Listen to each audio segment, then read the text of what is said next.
Welcome to the Deep Dive. Hey there.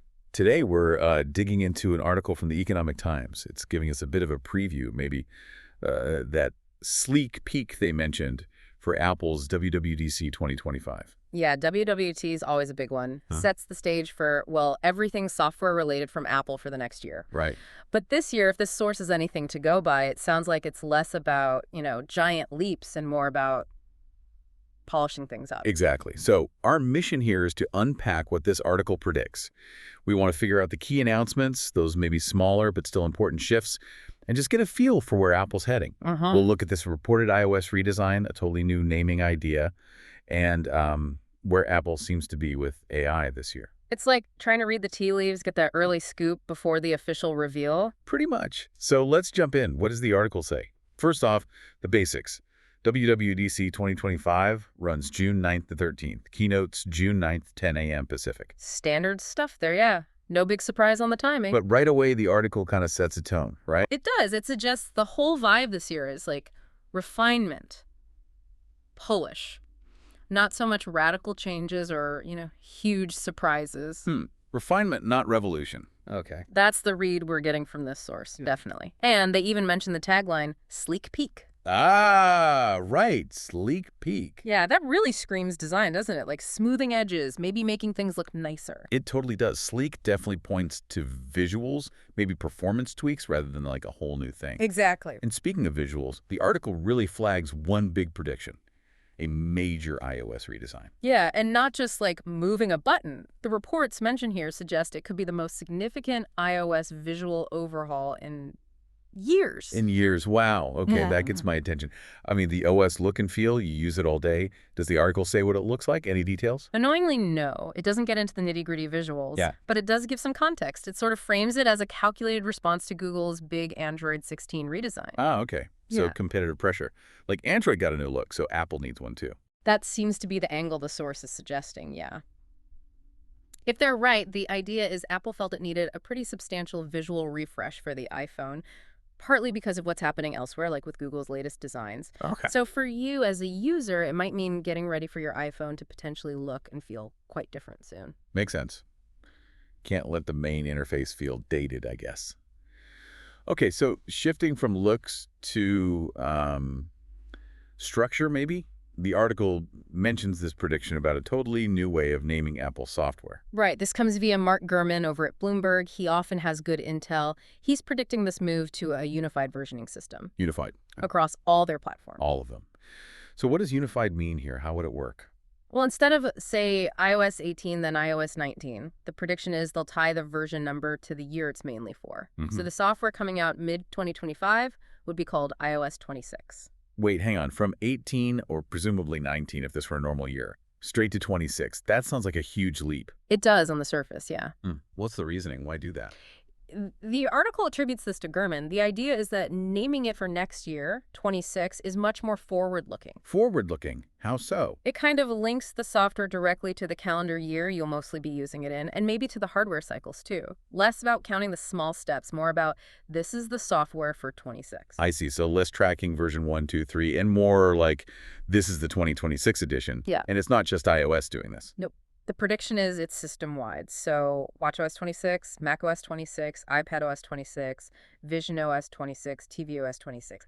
Everything gets to the 26. Okay.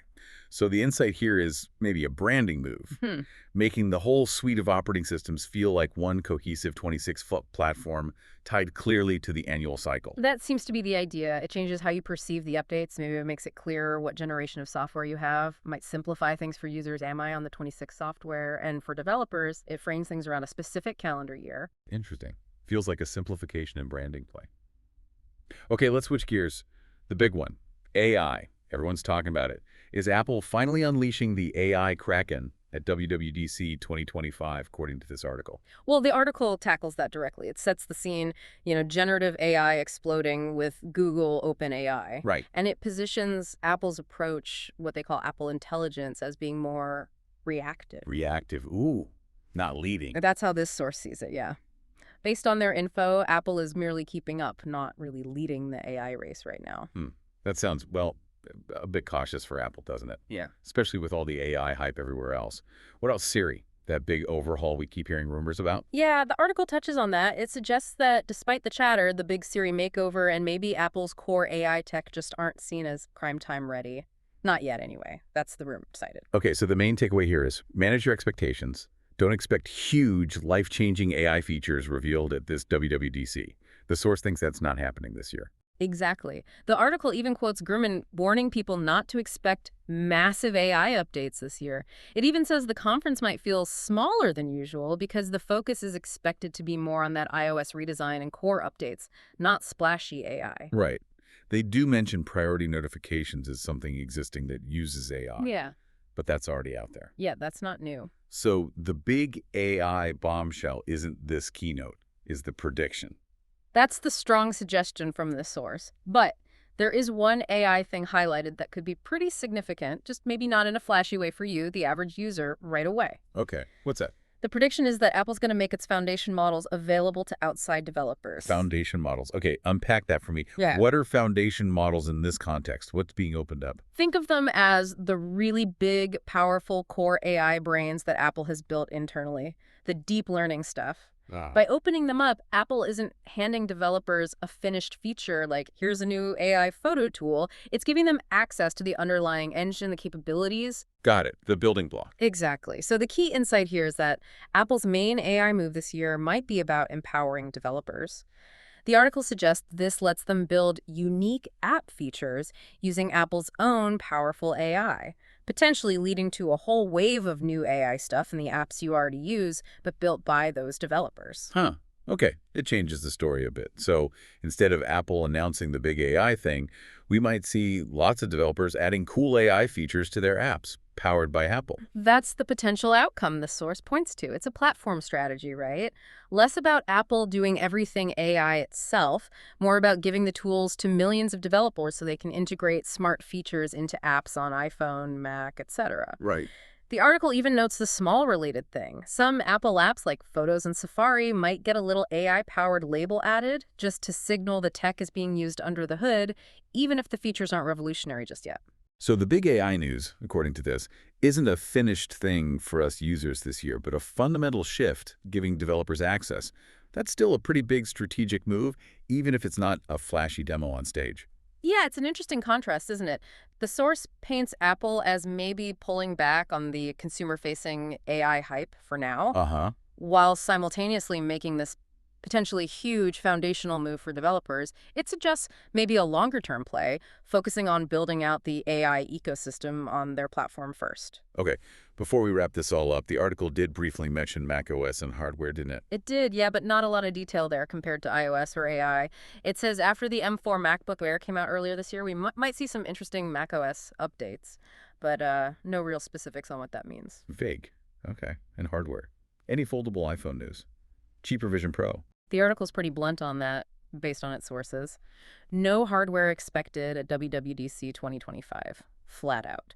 Things like the foldable, the cheaper Vision headset, described as still being in early stages of development. So, yeah, don't hold your breath for a new gadget reveal. Right. No one more thing, hardware moment expected this time. Yeah. Okay, so let's pull this together for you listening.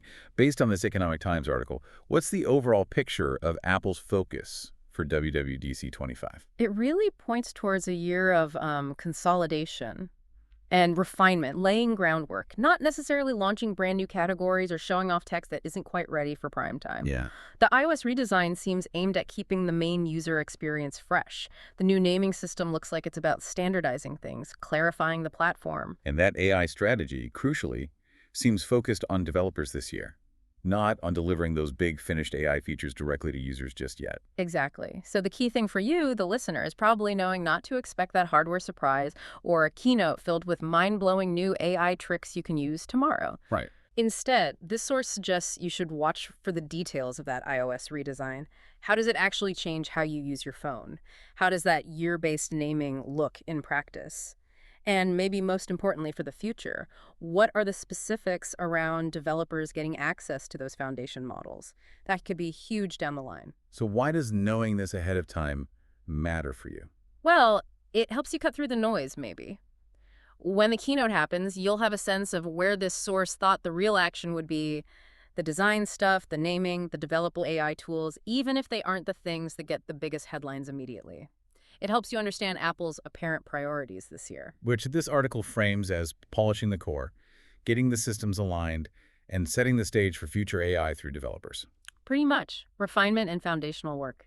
Okay, so recapping this deep dive into the Economic Times article, predictions point to a major iOS visual refresh, a unified 26 naming system across all OVs, and an AI strategy centered on giving developers access to foundation models with less focus on immediate consumer AI features and definitely no new hardware. That sums up the predictions nicely, yeah. All right, before we go, here's a final thought for you to chew on based on all this. How might seeing iOS 26 actually change how you feel about the update?